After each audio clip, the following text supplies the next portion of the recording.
So Sonoma Clean Power is a community choice aggregation, or CCA. Some of you may recognize that term. Community choice energy is another term that's used to describe what we do.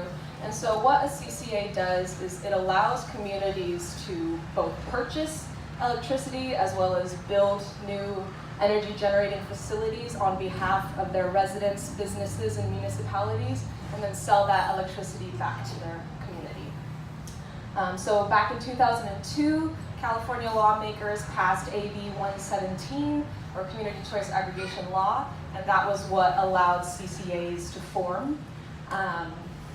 And also, as part of that, California lawmakers said that if there is a public agency providing electricity within a territory, they are now going to become the default service provider.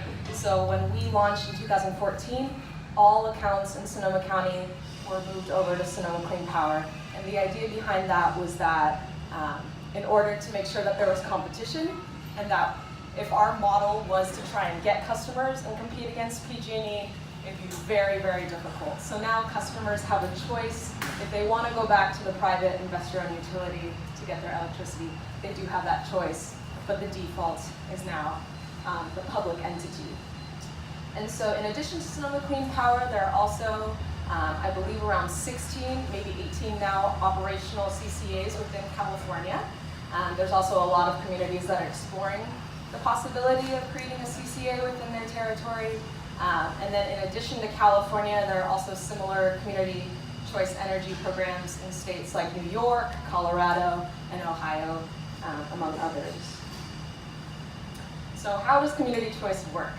So what we do is we've taken over the electricity generation portion of getting electricity to you. So we buy from cleaner generating sources, we build local energy projects, but PG&E continues to maintain the existing infrastructure. So they still maintain the poles and wires, and they're still responsible for getting that cleaner electricity to you. And the benefits that you get as a customer is you now have the ability to get cleaner power.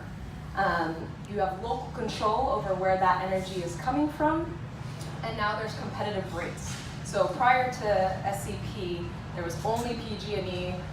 All customers in Northern California could only get their electricity from PG&E.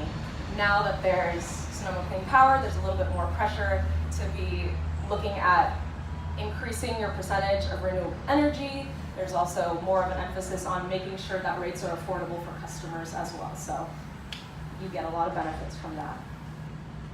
So we are a new kind of public agency. We have both private aspects and public aspects to the way that we operate. So unlike most public agencies, we are not funded on tax dollars. We are funded entirely on the revenue that we create from our customers purchasing electricity from us. The reason that CCAs kind of came about was because of the energy crisis back in 2000. The energy market was deregulated, and we did see a lot of consequences from that. Customers experienced rolling blackouts, and the public kind of demanded, hey, we want more local control over where our energy is coming from. We want more options. We want a voice in this, and thus California lawmakers made CCAs possible. And so, like I said before, this adds a choice for customers that they didn't previously have.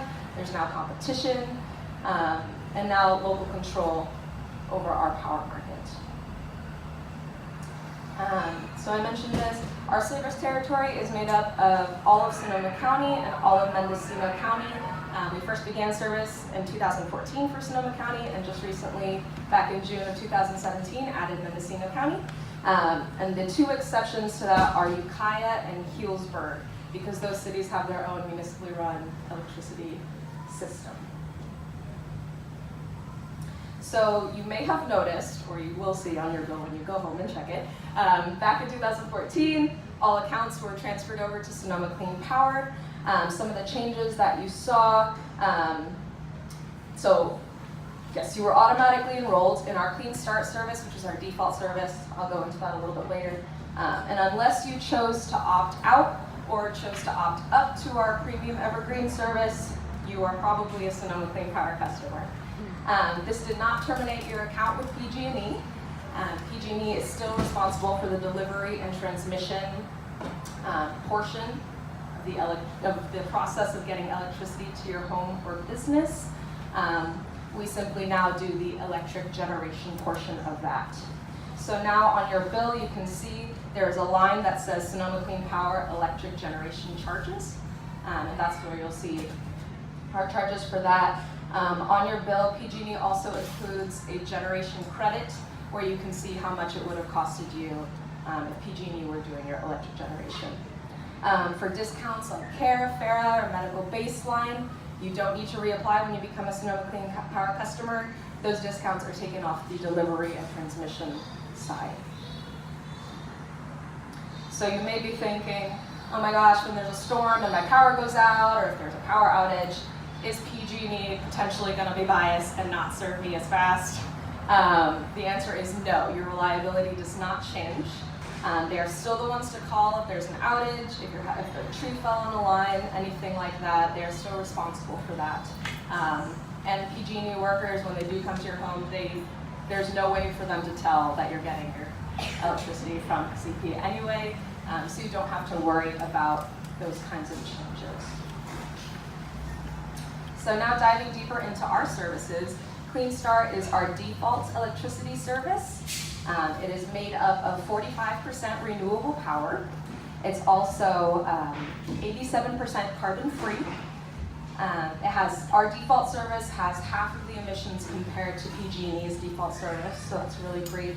And this is the service that you're opted into, and you do have the opportunity to opt up if you want. And so as of July, this rate is actually 2% cheaper than PG&E's default rate, so you're getting cleaner energy for cheaper.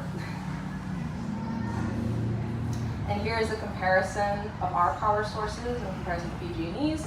So we have our 45% renewable sources, including solar, wind, geothermal. We also have 42% hydropower. In other states, hydropower is considered a renewable energy. It's different here in California. Lawmakers decided they didn't want to call it a renewable energy just because they didn't want to encourage the creation of new dams. And so it's not here in California renewable, however, it is a carbon-free source, so we're very happy with that. And then this 13% is kind of a mix of different sources, and Kate, you can correct me if you're wrong. That mix is kind of based on where you are regionally, so here, it's most likely primarily natural gas, however, there may be some renewables mixed in there as well. Sure. And then our Evergreen service. So Evergreen is our 100% renewable local electricity service. So it is our premium service. It's about 2.5 cents more per kilowatt hour. So for the average residential customer, that's about $13 more on your bill. If you're looking for an easy way to kind of support local renewable energy projects and reduce your impact, Evergreen is one of those easy ways to do that. It's made up 50% of local geothermal power that comes from the geysers. I believe it's right inside the... It's on the Sonoma County line. Yeah, on the Sonoma County line up by the Mayakama Mountains. And then the other 50% is local solar. And last week we just did a ribbon cutting ceremony in honor of 2 new 1 megawatt solar farms that are now online in rural Petaluma. So those 2 sites now have the capacity to power 600 homes. So that's really exciting. And you can opt up at any time. All right, and then now we know that the billing can be a little bit confusing.